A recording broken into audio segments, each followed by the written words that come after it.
Hello everyone, आज हम कर रहे हैं होमवर्क असाइनमेंट 28 और ये जो है डायरेक्ट इनडायरेक्ट के ऊपर बेस्ड है। ये एक कन्वर्सेशन है, डायलॉग कन्वर्सेशन है बीच में टीचर और स्टूडेंट के बीच में।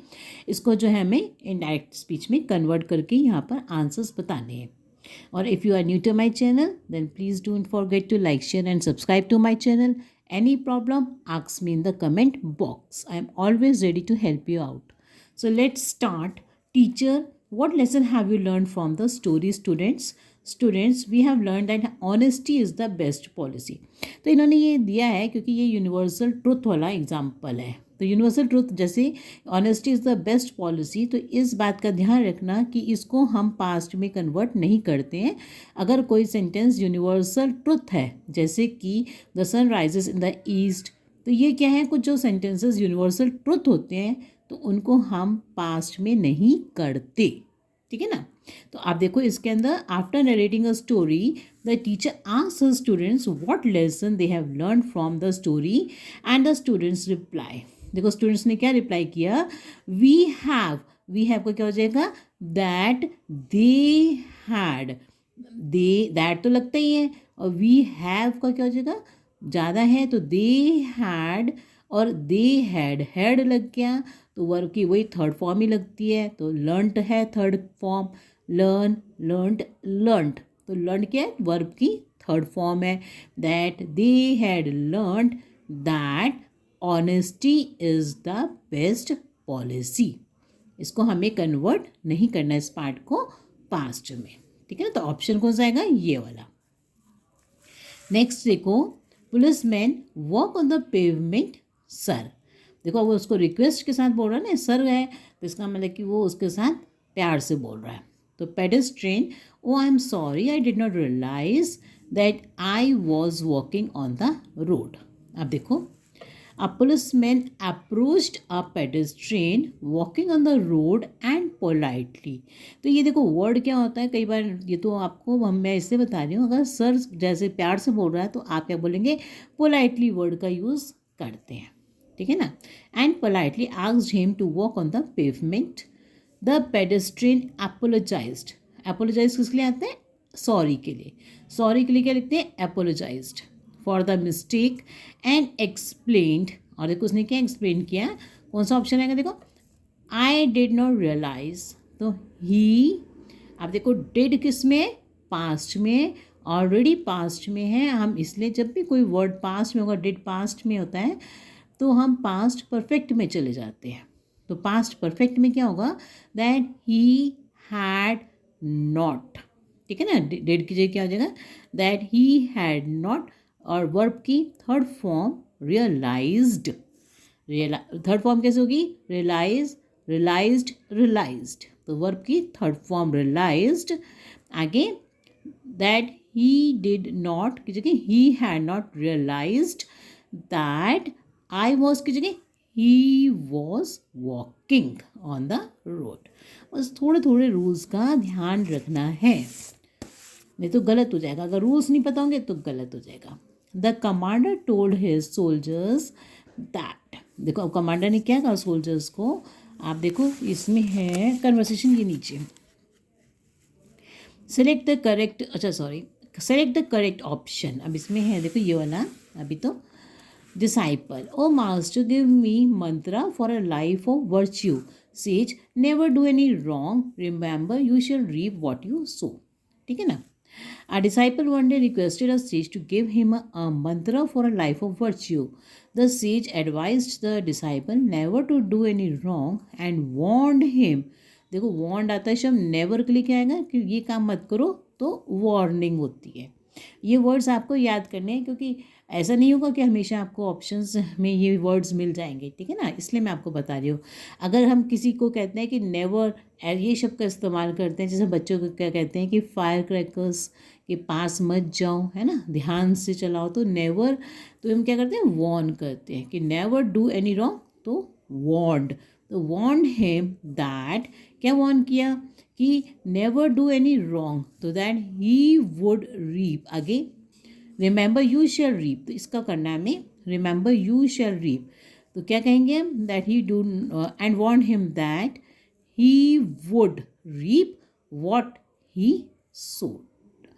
ठीक है ना। तो जो जो डिसाइपल है कि वो कहते हैं the sage advise a disciple never to do any wrong, यहाँ तक तो हो गया। और क्या करोगे वो दैट ही, अब देखो जब हमने ही लगा दिया तो हम शैल का क्या लिखते हैं, वुड हो जाता है। ही के साथ शुड नहीं वुड लगाते हैं। ठीक है ना। वैसे शैल का पास क्या होता है, शुड, पर आपको जब ही लिख रहे हैं या शी लिखेंगे तो आप शैल का वुड करेंगे। और जब आपने वुड लिख दिया तो आपको आगे वाले वर्ड को पास्ट में नहीं करना है। ठीक है ना। तो ये रीप का आप पास्ट नहीं करोगे। He would reap what he sowed, ये पास्ट हो जाएगा, वॉट ही सोड, क्योंकि वुड के अगले वाला वर्ड को आप पास्ट में नहीं करना, रीप्ड नहीं होगा। ठीक है ना, ऐसा आएगा, he would reap what he sowed. Next देखो, सेलेक्ट द ऑप्शन, इसमें husband, when will dinner be ready honey, wife, as soon as you can make it, a hungry husband asked his wife, क्या पूछता है वो, देखो when will, तो हम क्या कहेंगे ऑप्शन, व्हेन डिनर, इसको हमें क्या करना होता है, जो इंट्रोगेटिव सेंटेंसेस है इनको एजर्टिव सेंटेंसेस में बनाना होता है। तो हम ये जो वर्ड होता है विल, ये हम इनको बाद में लगाते हैं।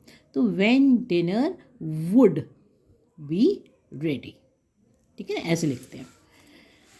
नेक्स्ट देखो, commander, you have 15 minutes, get ready with your bags and arms for a secret mission. Yes sir.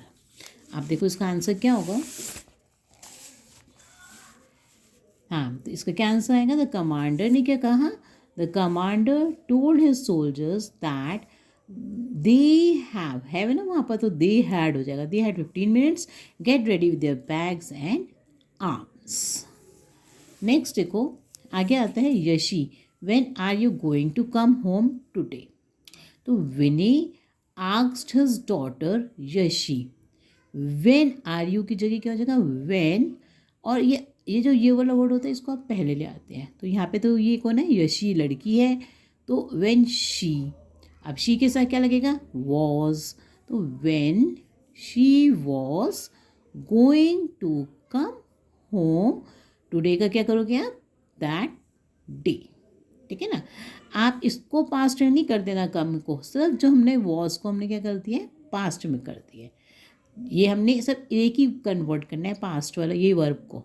तो व्हेन आर यू जगह when she was going to come home, और टुडे का क्या हो जाता है, दैट डे।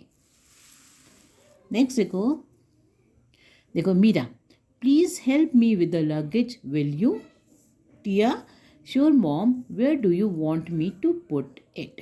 तो मीरा, अब देखो प्लीज़ भी है और क्वेश्चन मार्क भी है। जब प्लीज़ होगा इसका मतलब आपको रिक्वेस्टेड लिखना है, और क्वेश्चन मार्क है तो इफ़, तो मीरा रिक्वेस्टेड एंड आस्क्ड, क्या कहा, क्या कहा, एंड आस्क्ड हर डॉटर। अब देखो आस्क्ड है तो इफ़ भी लगाओगे आप, इफ़ शी, यू का क्या हो जाएगा, इफ़ शी, आप देखो मैंने आपको बताया ना वुड हो जाएगा, विल का would, if she would help, would लगा दिया तो इसको आप पास्ट में नहीं करेंगे, if she would help her, आगे तो है ही सही, with the luggage, requested and asked her daughter if she would help her. ठीक है। नेक्स्ट देखो, Meeta, I get car sick easily, Mahmood, you should get the window seat every time you travel. Meeta and Mahmood are in a conversation. Meeta happens to mention, तो क्या हो जाएगा इसका, that she got car sick easily। ठीक है ना, तो simple है। नेक्स्ट देखो, किमी, which department do you work for? Jimmy, I work in the sales department। तो देखो, the other day Kimi met a new recruit, Jimmy, at lunch time and asked him which department। आप देखो जब do आएगा या does आएगा तो आप इसको हटा देंगे अगर क्वेश्चन मार्क है, क्वेश्चन मार्क की बात हो रही है उन सेंटेंसेस के जिनमें क्या होता है, क्वेश्चन मार्क होता है। अब इसमें क्वेश्चन मार्क है, अगर क्वेश्चन मार्क होगा तो डू लिखा हो या डज लिखा हो तो आप उसको हटा देंगे, ओमिट कर देंगे, भूल जाएंगे। और नेक्स्ट वर्ड जो उसका वर्ब होगा, वर्ब मतलब से वर्क, ये जो वर्ब होगा आप इसका पास्ट कर देंगे, पास्ट टेंस यूज़ कर देंगे। ठीक है, जैसे कि which department he worked for. ठीक है, ही वर्कड फॉर। ठीक, यह है इसका रूल। नेक्स्ट देखो, teacher have you written your essay Peter. तो at the end of the writing class when the teacher asked Peter if, अब देखो क्वेश्चन मार्क है, इफ, यू का क्या हो जाएगा, इफ ही, और हैव का हैड। इफ ही हैड के साथ वर्ब की थर्ड फॉर्म ही लगती है, तो written. If he had written his, लड़का है, his essay, if he had written his essay. Next देखो, Will and Tim were playing noisily in the room. Their mother requested them. क्या request की, don't make any noise. तो don't का क्या हो जाएगा, डू नॉट। तो डू नॉट का मतलब डिड नॉट। तो अब हम यहाँ पे क्या करते हैं, जब ऐसे सेंटेंसेस होते हैं तो हम उनको इस फॉर्म में लिखते हैं, क्योंकि ये रिक्वेस्टेड है। यहाँ पे लिखा है देयर मदर रिक्वेस्टेड देम, तो क्या लिखेंगे, not to make any noise your की जगह their baby sister was sleeping. ठीक है, इस तरह से हम लिखते हैं। तो डोंट का क्या हो जाएगा यहाँ पे, not to make any noise their baby sister was sleeping. Next देखो, अगर आपको कुछ नहीं समझ में आता है कोई भी, तो आप भी वैसे पूछ सकते हैं। Ginger is always saying funny things. तो ये है जिंजर।